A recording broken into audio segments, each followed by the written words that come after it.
சபரிமலை ஐயப்பன் கோயிலில் அதிகாலை நடைபெற்ற நெல் புத்தரிசி பூஜையில் ஏராளமான பக்தர்கள் பங்கேற்றனர். பூஜைக்கு பின் பக்தர்களுக்கு பிரசாதமாக நெற்கதிர்கள் வழங்கப்பட்டன. கூடுதல் விவரங்களை நம்முடைய செய்தியாளர் சந்தோஷிடம் கேட்கலாம்.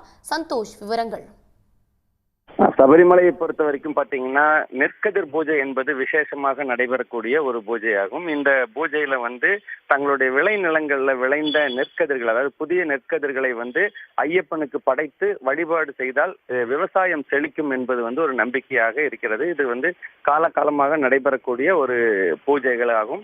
இந்த பூஜைக்காக பாத்தீங்கன்னா கேரளாவினுடைய பல்வேறு மாவட்டங்கள்ல இருந்து விவசாயிகள் தங்களுடைய விளைநிலங்கள்ல விளைந்த நெற்கதிர்களை நேற்று முதலே சபரிமலைக்கு பாத யாத்திரையாக எடுத்து வந்திருக்கிறார்கள்.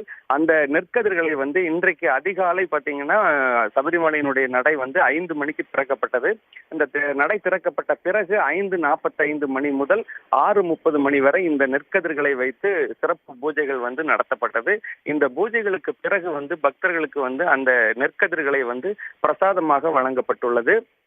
இந்த நெற்கதிர்களை தங்களுடைய வீடுகளில் கொண்டு போய் வைத்து அதை தினமும் பூஜை செய்தால் அதன் தங்களுடைய வீடுகளில் ஐஸ்வர்யம் பெருகும் அப்படிங்கிற ஒரு நம்பிக்கை அடிப்படையில் பக்தர்கள் இந்த சிறப்பு வழிபாட்டுக்கு பிறகு வழங்கப்படக்கூடிய இந்த நெற்கதிர்களை வாங்கி செல்வதற்கு இந்த அதிகாலை முதலே பக்தர்கள் நீண்ட வரிசையில் அங்கே காத்திருந்தாங்க. இந்த சிறப்பு பூஜைக்கு பிறகு பக்தர்களுக்கு இந்த நெற்கதிர்கள் பிரசாதமாக வழங்கப்பட்டது. சன் நியூஸ் வாட்ஸ்அப் சேனலை ஃபாலோ செய்யுங்கள். QR கோடை ஸ்கேன் செய்து சன் நியூஸோடு இணைந்திருங்கள்.